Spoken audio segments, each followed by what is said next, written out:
Welcome back to the STEM Career Accelerator. Today, I'd like to talk about why relationships make the difference in your career. Relationships matter because fundamentally, the interactions that you have day to day, week to week, month to month, and year to year make a happy workplace. You cannot have a happy workplace if you are not building constructive relationships, if you aren't becoming friendly with people, and if you're not networking, you're not creating new opportunities. Networking is about building strong, long lasting relationships. And every single interview that you have is actually about forming new relationships. It's about making a connection with the interviewer. It's not about getting a job. Because if you cannot connect with the people that you're interviewing, you are not going to be happy in the workplace, and they're not going to be happy with you in the workplace.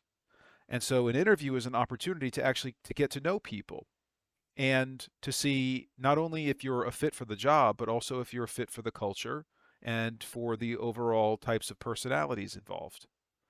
So going into an interview is all about thinking about a new relationship and how this relationship is going to form from the first impression on through to the next interaction.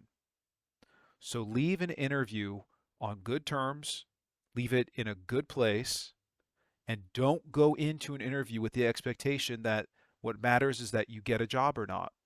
What matters is the quality of the relationship that you start in the process of interviewing and mentoring. Mentoring is absolutely the key to becoming an expert. Whether you are being mentored on the job and being trained in some technical aspect of what you're doing, or if you are actually being uh, trained on the job in a way where you're getting lots of knowledge download from an expert, or if you're in university, let's say you go back to graduate school as part of your career transformation. If that's the case, then really what you're doing in graduate school is you are finding your next greatest mentor.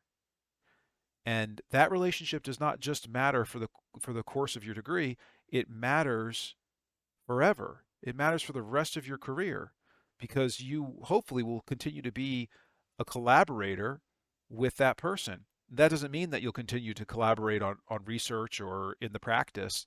What matters is that you'll be able to give that person a call and lean on them when you have a question, lean on them when you have a concern. That's the value of mentorship that arises from a graduate program. Fundamentally, the quality of your network is going to be what determines how successful you are in your career in the short and in the long term. So make sure that in each interaction, you are trying to maximize the amount and the quality of relationality that you get out of each person. And I use the term relationality, so let's get into what the current paradigm is for relationships in the workplace and relationships related to your career. Transactionality is an older way of doing things, and it's something that in the modern context of work, in the post baby boomer work environment, it doesn't really work out because transactionality was really about the expectation of a return on investment that I give a little, I take a lot, and nothing more. And transactionality and transactional relationships really is about quid pro quo. You do for me, I do for you. I provide you a service, you pay me. I help you out on the job as my colleague, and then you do something good for me. Now, while there is some element of transactionality in the new paradigm, it's not the driving force. Relationality is one of the driving forces, and relationality means the connectedness of each other. So, how we connect with each other. And this comes down to being friendly, but not always best friends. I encourage you to make as good of friends as you possibly can in your workplace, in graduate school, and in all the places that you go in your career, and with all the people that you interact with. It's ideal to develop a more personal relationship with at least some of them. Intersectionality is about the connectedness of self. So that means that we have self respect, but because we have self respect, we also have mutual respect. And I'll talk a little bit more about intersectionality in the next slide. But what this comes down to is the new paradigm is what's called relational and intersectional. And this is collaborative relationships. These relationships are about being helpful, they're about being cooperative, and being respectful. Intersectionality is something that's talked a lot about in the diversity, equity, and inclusion space. And what it means is that we see our world through our identities, who we are, how we label ourselves, our communities, the people we surround ourselves with, our culture, all of these various aspects. So that comes down to our race, our gender, our physical and mental abilities, our sexual orientation, our class, so on and so forth. These are just some examples of our intersectional identities. Each identity intersects with our other identities. And this gives us our intersectional view of the world. And so with our identities, we look through the lens of culture, history, and other contexts. And this then intersects with domains of institutional power, so the controlling forces outside of ourselves, outside of our relationships, the things that govern overall basically the way that humanity works and the way our systems work. And so these come down to experiential, interactional, organizational, and representational. Experiential is really about what we experience day to day. Interactional is how we relate to each other, how we interact with each other. Organizational is how we relate to the organizations that we're involved with, whether it be a professional society or a university or a private employer or a government employer. Those are organizational domains of power. And then representational. And so this really talks more about philosophically the larger cultural systems, the larger economic systems, that they represent the overall large forces behind humanity. Difficult people usually do not have an intersectional perspective. They're basically disconnected from themselves, so how can they relate to others? So let's have a reality check on relationships. Some people are toxic.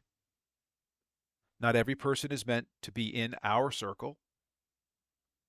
And everyone has emotional baggage. We all have some sort of traumas, whether they're big traumas or little traumas. No matter how much we have tried to work on ourselves, we're always going to carry a little bit of emotional baggage. And frankly, this is also just because life keeps happening. And life is not always great. And suffering is some element of living.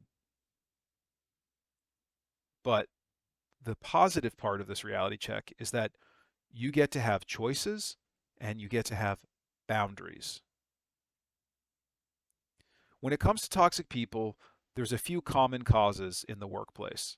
There's entitlement bias, where, say, someone is a manager and so they're biased towards thinking that they're always right, and that they have the right to say whatever they want about anybody, and they have the right to do what they want. They have the right to make decisions for others. This is entitlement bias. And then there's microaggressions, where small comments are made that actually offend someone because of their identity, um, and these are common in the private industry in particular. They're less common in government and less common in universities, although they still happen everywhere. And oftentimes, untreated mental health issues result in people playing out toxic behavior in the workplace and in professional arenas. The effect of this is that we can feel icky, we can feel isolated, we can feel unwanted. And if it's bad enough, it can become a cultural phenomenon where there's a toxic workplace issue, where the entire company basically functions under managers that have strong entitlement bias, project managers that are constantly being micro aggressive towards people working on their projects, and where mental health issues may abound. And this can result in an overall culture that's quite toxic. The solution with toxic people is to just try to steer clear. You can also attempt to kill them with kindness, where no matter how much badness they dish out towards you, you always give back kindness. And for some people, that will be very off putting and they'll stop targeting you. You can treat them equally. That doesn't mean that you have to debase yourself and get yourself all the way down to their level. But if they're not treating you fairly, if they're not treating you kindly, you don't have to butter it up with them. You don't have to be super nice or super kind with them either. Treat them equally. And ultimately, you may need to escape. I've had to get out of toxic workplaces. I've had to change jobs because the workplace culture is just overall toxic. Too many toxic people in power, and you have to go.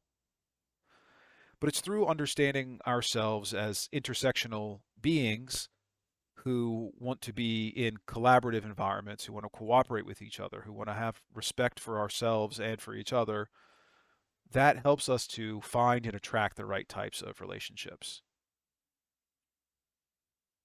Look forward to seeing you in the next session.